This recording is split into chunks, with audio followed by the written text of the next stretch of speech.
hermosa, se llama Paz no como la de este mundo. Y vamos a ver primero dos partes de una historia.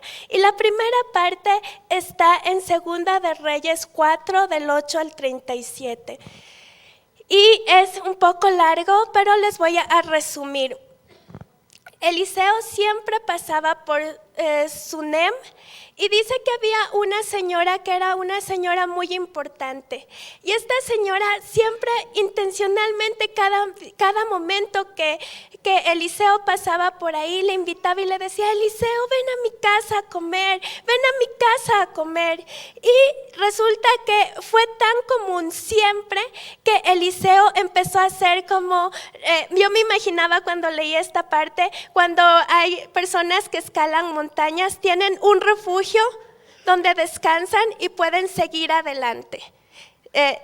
Asimismo, yo pienso que esta casa de la Sunamita se convirtió en un refugio para Eliseo, un lugar donde él podía ir, descansar y seguir adelante en su viaje. Entonces, ya que Eliseo pasaba siempre y en esas conversaciones del cafecito después de comer el almuerzo, la merienda, la Sunamita quedó tan admirada de el siervo de Dios que era Eliseo. Entonces le dijo a su esposo: construyamos una habitación donde Eliseo no solo pueda venir y tomar un café o comer o descansar un rato, sino que pueda realmente descansar, que pueda dormir. Y el esposo le ayudó, hizo y construyó la habitación, y dice la palabra que en la habitación puso solamente algunas cosas, como una cama, una mesa, una silla y una lámpara o un candelero. Entonces ese refugio era más como un lugar donde Eliseo siempre quería ir. Y cuando llegó y vio ese lugar, le dijo: wow, te has esmerado tanto por atendernos, quizás hay algo que yo pueda hacer por ti. Y la Sunamita, tal vez me imagino como la historia de la lámpara de Aladín, que te dicen: ok, ahora es tu oportunidad, ¿qué quieres? Y Eliseo le dice: yo puedo hablar por ti con el rey. Si necesitas cualquier cosa, yo puedo hablar contigo con el rey, yo puedo hablar contigo con el jefe del ejército. Dime lo que quieres y yo puedo hacerlo por ti. Pero ¿saben cuál fue la respuesta de la Sunamita? Yo soy una persona más en mi pueblo. Tengo todo lo que necesito, no sé qué me puedas dar. Tu presencia es suficiente, suficiente. Y Eliseo le dijo a Giesi, su criado, le dijo: ¿qué puede estar necesitando esta mujer? Y Giesi vio las circunstancias y dijo: oh, ellos son casados, su esposo es viejo y ella no ha tenido hijos. Ella no ha podido tener hijos. Entonces tal vez la respuesta que tú le puedas dar es orar para que ella tenga un hijo. Entonces cuando la mujer Sunamita fue, él le dijo: de aquí a un año en tus brazos tendrás un hijo. Y la mujer Sunamita dijo: no me engañes con esto, yo me imagino, porque le dice esas palabras, que eso fue una oración que tal vez esta persona Sunamita había hecho por mucho tiempo y no había sido respondida. Es de esas oraciones que le dices: Dios, por favor, respóndeme con esto. Pero no fue respondida. Así que uno coge esa oración y la esconde y dice: ok, tal vez esto no es la voluntad de Dios. Y sigue adelante y sigue siendo fiel a Dios y sigue buscando de Dios. Pero es algo que ya lo había ocultado, que ya no era como la petición de su oración, aunque era un anhelo y un deseo de su corazón. Entonces Eliseo le dice: de aquí a un año vas a tener un hijo. Y sucedió tal como Eliseo le dijo, tuvo un hijo y este hijo creció. Y dice que en un momento de cosecha, cuando el papá y los criados estaban cosechando, el hijo fue a ayudar a cosechar. Y en ese momento le dolió muy fuerte la cabeza y le dijo a su papá: papá, me duele la cabeza. Y el papá mandó a un criado y le envió hasta donde su mamá. Dice la Biblia que cuando llegó a los brazos de su madre, el niño murió. En ese momento, la tsunamita lo que hizo fue coger a su hijo y ponerle en la cama del profeta, el cuarto que ella había realizado para el profeta. Y fue donde su esposo y le dijo: por favor, prepárame un asno que tengo que ir a visitar al profeta. Y el esposo le preguntó: ¿por qué? Si no es ningún día especial, si no es ningún día de adoración, ¿por qué tienes que ir a visitar al profeta? ¿Y saben cuál fue la respuesta de la mujer? Tranquilo, paz. Y esa no era la verdad, porque ella no vivía una situación de paz. Su hijo se había acabado de morir, el hijo que siempre quiso y que tanto quiso que no se cumplió, que dejó de soñar. Y quiero que imagines un sueño o un anhelo que le has pedido a Dios que no se ha hecho realidad, tanto que ya lo has ocultado, lo has dejado a un lado. Y de repente se da y de repente muere. Y no es una circunstancia de paz. Pero la actitud de esta tsunamita es decirle a su esposo: tranquilo, paz, todo está bien. Entonces el esposo le arregla el asno y ella va a ver al profeta. Y en el camino de su casa al Monte Carmelo, donde estaba el profeta, Dios ya le había hablado a Eliseo que la tsunamita venía, pero no le había dicho el por qué. Entonces Eliseo manda a su criado Giesi y le dice: anda a verle a la tsunamita y pregúntale qué pasa. Entonces él va y le encuentra en el camino y le dice: ¿cómo estás? ¿Cómo está tu esposo? ¿Cómo está tu hijo? ¿Y qué le dice a la tsunamita? Todo está bien. No es verdad de nuevo, porque no está todo bien. Pero le dice a la tsunamita: todo está bien.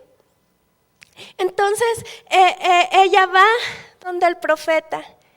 Y cuando le ve al profeta, corre, se derrama frente al profeta y empieza a llorar. Y dice que fue tan grande esa expresión que Giesi le quería sacar, le quería separar del profeta. Y el profeta le dice: tranquilo, no le sueltes, porque ella tiene amargura en su corazón, porque en realidad no todo estaba bien. En realidad no había paz. En realidad no había paz. Pero me impacta la actitud de la tsunamita, porque nuestra actitud cuando no todo está bien, cuando no todo es paz, es desesperanzarnos y enloquecer en el primer momento. Y buscar soluciones locas en el primer momento, cuando nosotros sabemos hasta dónde, a quién tenemos que ir. Y ella a las personas que no tenía que decir algo, ella siempre les dijo: paz. Y creo que era eso lo que ella creía. Creía que podía haber paz en una situación difícil. Aunque no era verdad. Aunque lógicamente no era verdad, ella creía que podía haber paz y sabía quién podía derramarse. Y no es mentira, como yo les decía al principio, lo que ella dice es mentira. No es mentira, porque es posible vivir una circunstancia que no refleja paz y poder confiar y poder tomar la decisión de sentir paz y decir: todo está bien. Y a lo largo de esta predicación, quiero que el Señor me ayude a poder explicar que la paz no solo significa que todo está bien. Realmente es un proceso y es una decisión. Pero volviendo a la historia, la mujer se derrama en el profeta y le cuenta todo: mi hijo, el que yo nunca te pedí, pero tú oraste a Dios y vino ese milagro, acaba de morir. Y yo te dije que no me engañes con esto. Así fueron las palabras de la tsunamita. Y entonces el profeta le dice a Giezi, levántate y anda a la casa de la mujer. Y le da unas ciertas instrucciones. Y Giezi va y sigue todas las instrucciones y no pasa nada, pero la mujer no le dejó al profeta, le dijo, vamos conmigo. Y la llevó hasta su casa. Y en ese momento el profeta oró y tal vez nos estamos saltando muchos detalles, pero cuando el profeta oró y puso sus manos sobre las manos de él, y después dice la palabra que salió y empezó a orar y después volvió y puso sus manos sobre él, el niño resucitó. Y él le mandó a llamar a la mujer y le dijo, mujer, aquí está tu hijo. Esa es la primera parte de la historia. La segunda parte de la historia está en Segunda de Reyes 8, del 1 al 6.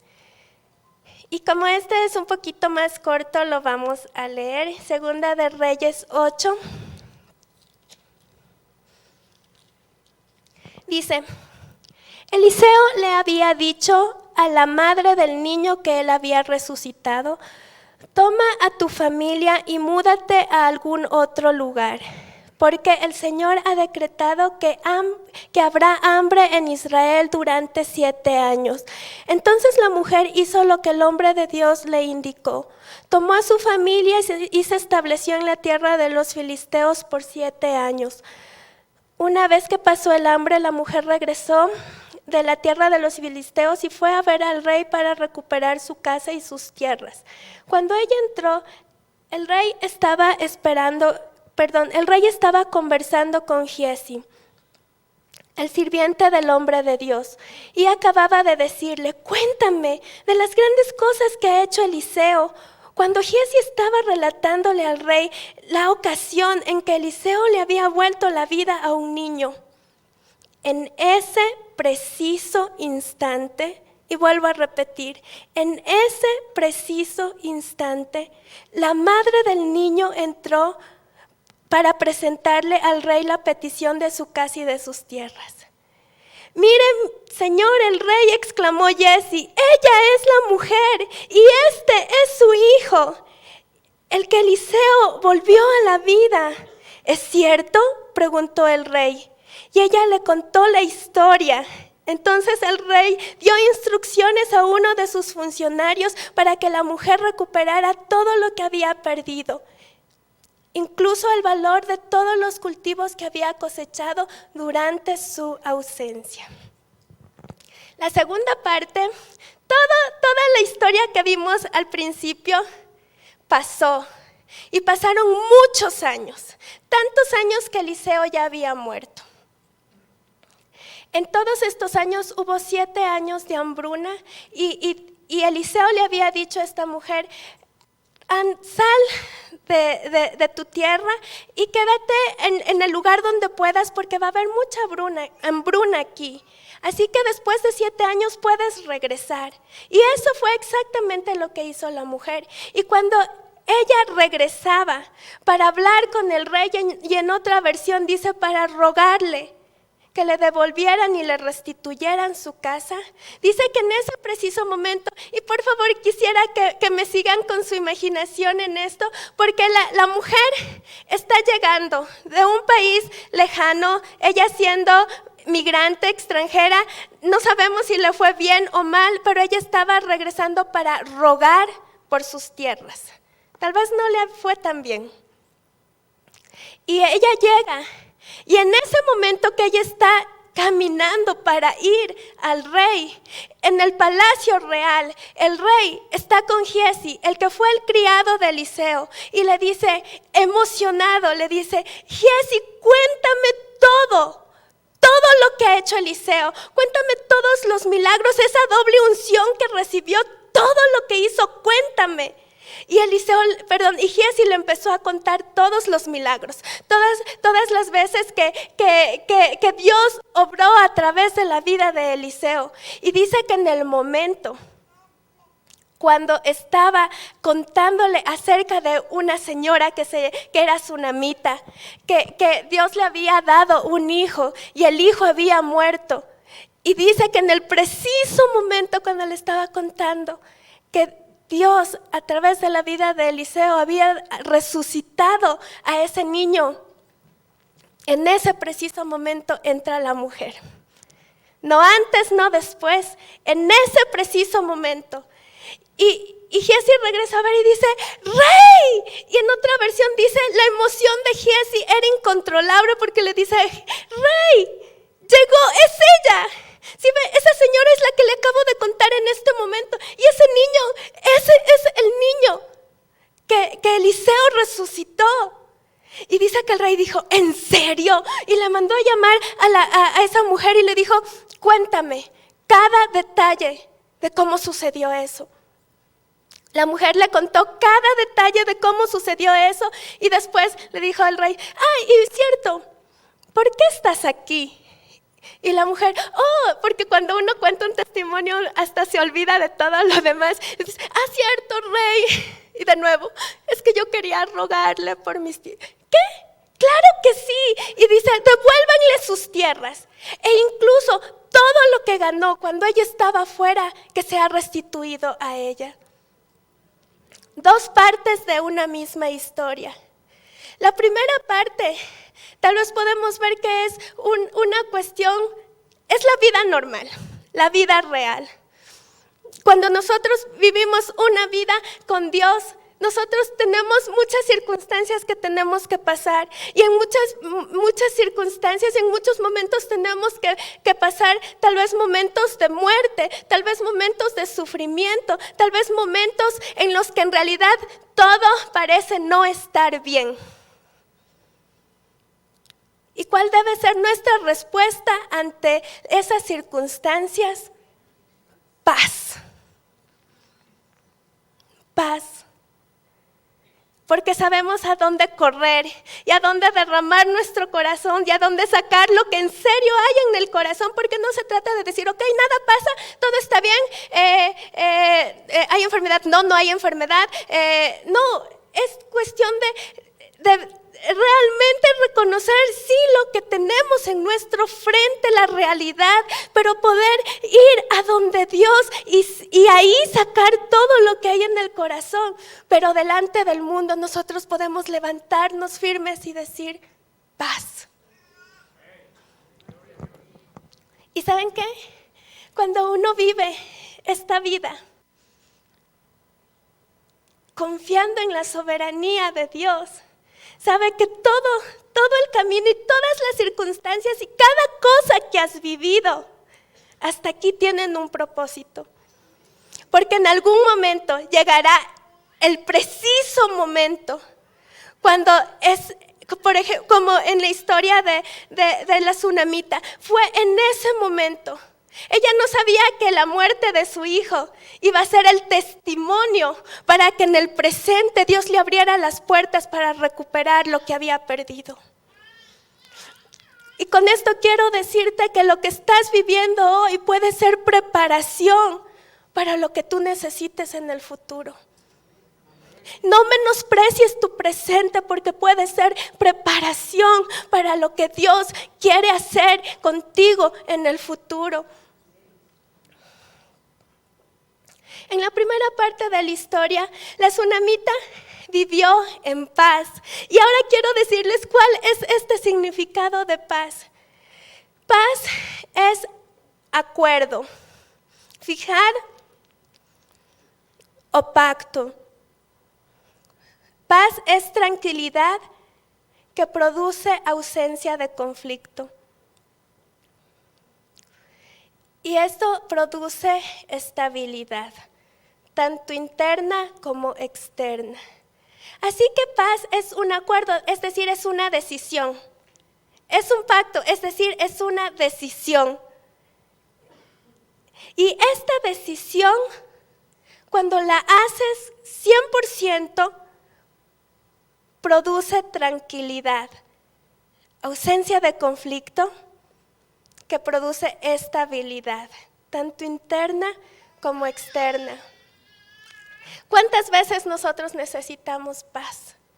¿Cuántas veces no has podido ni siquiera dormir? Y ni siquiera sabes por qué, porque hay tantos problemas que no sabes en cuál pensar, así que intentas conciliar el sueño, pero no puedes dormir. Y paz es una decisión, pero vamos a seguir viendo qué es paz también. Otra parte que quisiera notar es el momento justo, como fue el momento en que la mujer llegó ante el rey. Es el momento que en la Biblia lo podemos conocer como el momento Kairos, el momento cero, un momento oportuno, clave. Ese es el tiempo de Dios. No es antes, no es después, es en el momento exacto. Es el momento exacto donde todo cambia. El momento exacto donde si es antes podría cambiar todo, si es después no podría ser igual, pero es en el momento exacto. Y en todo esto podemos ver la soberanía de Dios. Soberanía significa supremo, superior, sobre todo. Sobre todo. Y eso es importante entender porque cuando tú entiendes que Dios es soberano, que Dios en serio está sobre todo, 100% puede haber paz. 100% puede haber la esperanza de que sí, el presente no se ve nada bueno, pero en el futuro la esperanza es que Dios está y que Dios está obrando y que todo, como dice la palabra, obra para bien a los que amamos a Dios. No depende, la soberanía no depende de nada ni de nadie y tiene el poder absoluto y nuestro Dios es un Dios soberano. La paz que Dios nos quiere dar no es una esperanza ignorante, no es de cegarte los ojos a la realidad, no es de decir, no, yo no acepto eso, yo no creo eso. La paz que Dios nos quiere dar, la esperanza que Dios nos quiere dar, es una esperanza que es consciente de la realidad que tienes enfrente. Pero también es una esperanza que no abandona porque sabes en quién has creído.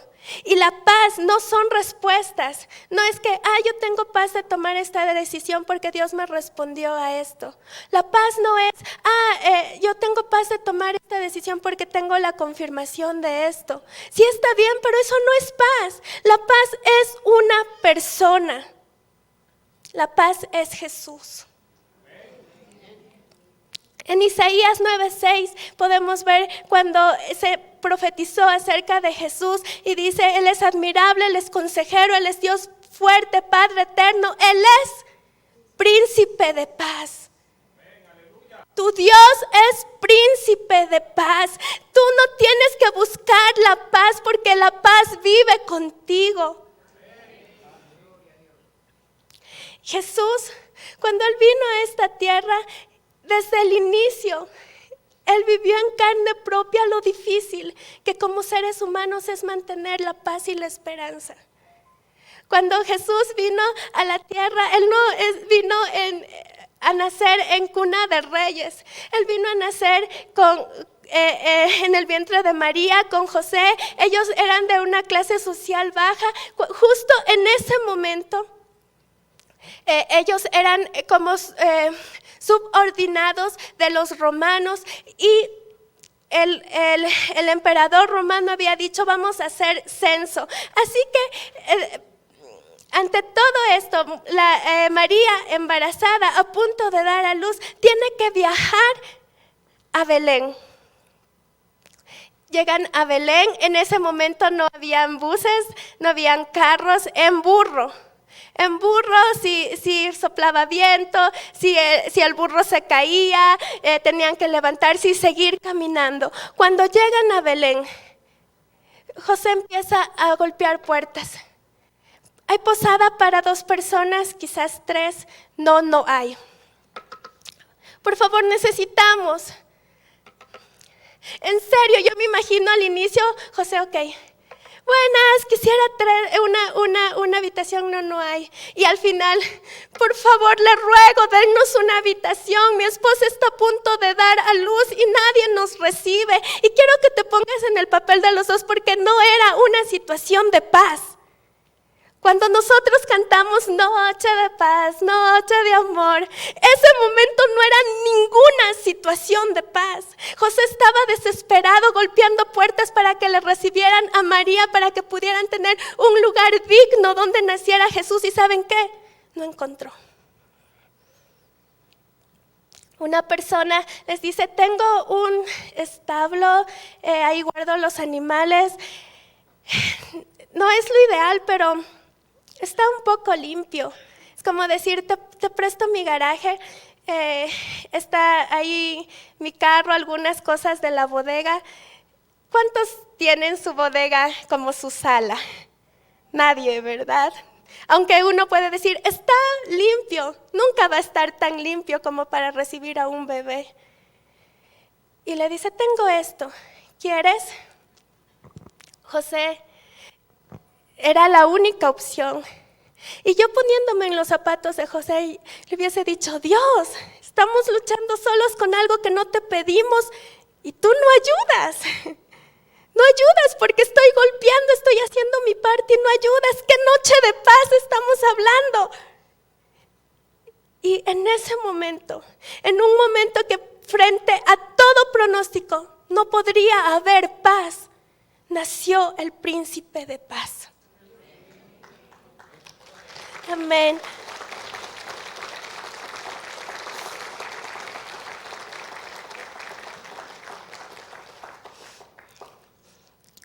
Y creo que eso es paz.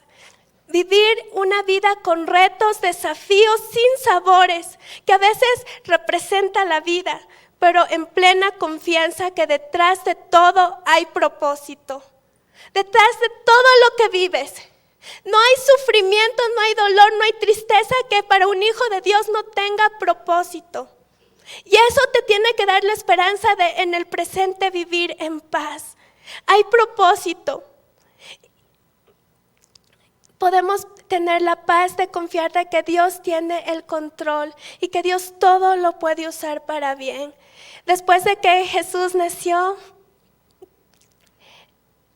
vinieron 3 reyes y les dieron, no sabemos exactamente cuántos reyes, pero fueron reyes y le dieron a Jesús 3 regalos, eso sí sabemos, eran 3, oro, incienso y mirra.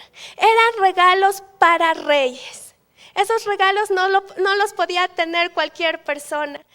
Eran regalos para reyes.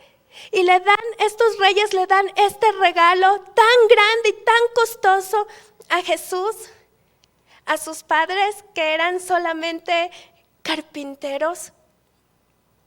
Pero ¿saben? Esos 3 regalos eran la provisión de Dios para lo que venía. Y lo que tú estás viviendo en el presente, si tú abres tus ojos, puede que sea la provisión de Dios para tu futuro. Solo que a veces uno no es agradecido. Y mientras uno vive, mira la vida del otro y dice, ajá, él ya se compró un carro nuevo y yo sigo con el mismo. Pero tal vez el carro que tienes es la provisión de Dios para tu futuro. Lo importante es abrir los ojos a lo que Dios está proveyendo para tu vida en tu presente. La paz está contigo.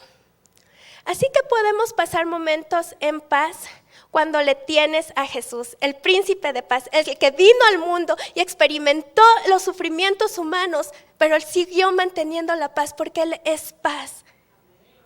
Porque le tienes a Jesús y Él está en control. ¿Y sabes qué? Cuando enfrentes una situación que parece no tener esperanza, también puedes recordar algo. Él ya te preparó para esto. Él ya te preparó para esto. Si Dios te puso enfrente de una montaña es porque Él ya te preparó para poder subir esa montaña. En Romanos 5:3 dice, y no solo esto, o hay más por venir, o aquí no se acaba. Y no solo esto, sino que también nos regocijamos, celebramos, gritamos nuestras alabanzas en el tiempo de sufrimiento, en el tiempo en que estamos rodeados de problemas. ¿Por qué? Sabemos. Y esa es la palabra clave, sabemos. No nos dijeron, no nos contaron, sabemos. Tenemos la seguridad, sabemos que los sufrimientos producen o desarrollan resistencia de acero. Y la resistencia produce o da forma a carácter. Un carácter aprobado, y el carácter aprobado produce esperanza, o aprendemos lo que significa esperar y nos anticipamos a la bondad de Dios. Y esta esperanza, no nos defrauda, traerá satisfacción, la satisfacción más profunda, porque sobre todas las peticiones de oración y sobre todas las respuestas de oración que podamos tener, la necesidad más profunda del ser humano es encontrarse con el amor de Dios. Y eso ya lo tienes, eso ya lo tienes. Así que la paz no se espera sentado. En Isaías 9:2 dice, el pueblo que andaba en tinieblas vio una gran luz. Sí, la luz resplandeció para los que vivían en un país de sombras de muerte. Tú aumentaste el regocijo y acrecentaste la alegría. En tu presencia se alegrarán como se alegran durante la siega. El pueblo que andaba en tinieblas vio una gran luz. La luz resplandeció para los que vivían en sombra de muerte. Y este es un desafío para nosotros porque vivimos en un mundo que tal vez sí hay tinieblas. ¿Y qué dice la Biblia? El pueblo que andaba en tinieblas, en el pueblo que andaba en tinieblas resplandeció luz. Eso significa que tú y yo, en medio de las mismas circunstancias de todos, tenemos que resplandecer. Tenemos que ser esperanza, tenemos que cuando la gente vea y haya caos, tú puedas gritar y decir paz, no solo porque dices paz, sino porque la vives, porque le tienes al lado tuyo, tienes a paz al lado tuyo, la paz es Jesús. Así que nosotros somos los llamados a ser personas de paz. Sé luz, llénate de la fuente. Sé la paz, llénate de la fuente. La fuente inagotable es Jesús. Así que en estas dos historias de la Biblia que les conté acerca de la mujer sunamita y también acerca de la historia de Jesús como la paz. Hoy quiero terminar con una pequeña historia. En Polonia ahorita estamos en invierno y hay momentos en los que cae nieve. Entonces, desde mi trabajo desde mi casa hasta mi trabajo es 1 hora, pero la última estación de bus queda a media hora de mi trabajo. Eso quiere decir que tengo que caminar alrededor de media hora para llegar a mi trabajo porque no hay bus. Solo hay carros particulares, pero no hay buses. Entonces, hace 2 años, alguien en la iglesia, una familia que ha sido muy, muy buena conmigo, ellos son ciclistas y ellos van con su bicicleta a las montañas y un día ellos dijeron, Dios puso algo en nuestro corazón, queremos darte una bicicleta. Y yo así, yo no soy ciclista. Y yo, gracias. Y ellos súper emocionados.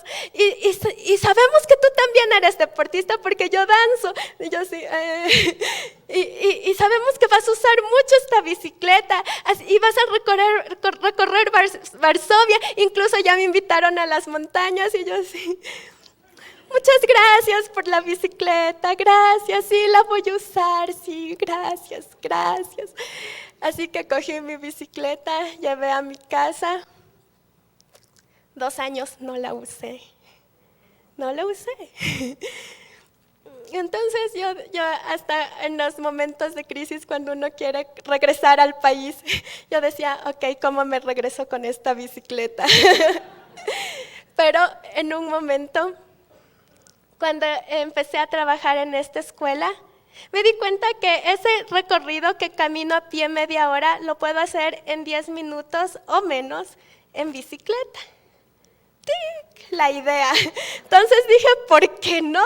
Entonces empecé a coger la bicicleta y me iba en bus hasta ese lugar, esperando que no me saquen del bus por tener la bicicleta, y después bajaba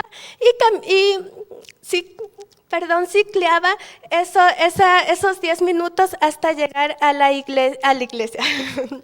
No trabajo en iglesia, hasta llegar a mi trabajo. Pero en este tiempo que está nevando,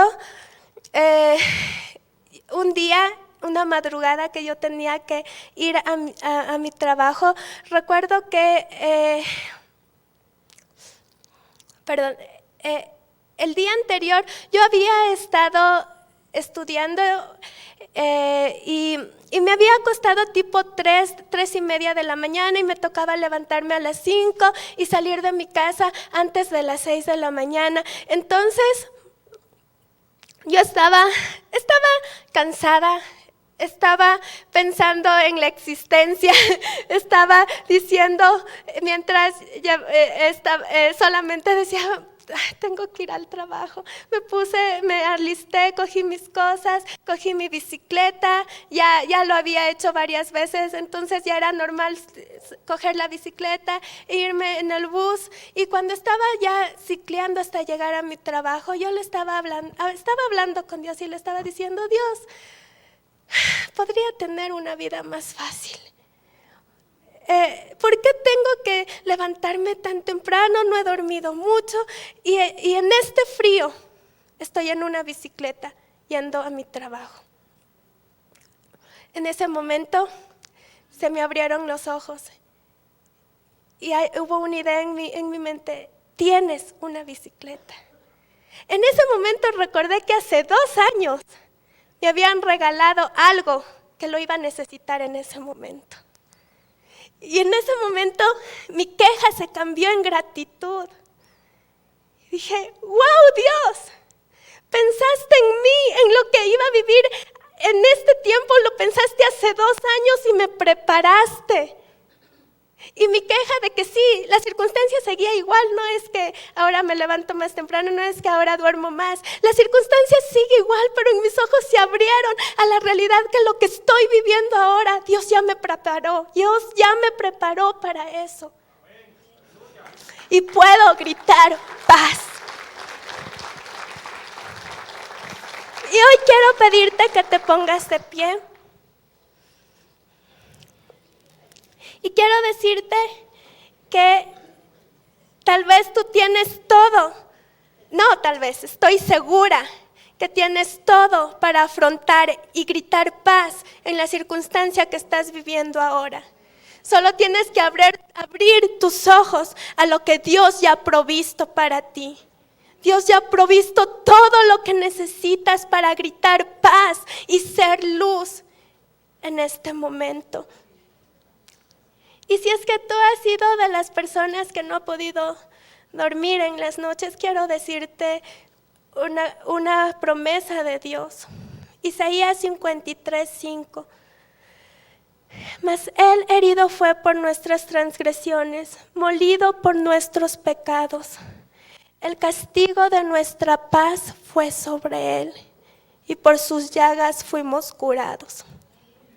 El castigo para que tú y yo pudiéramos tener paz ya fue sobre Él.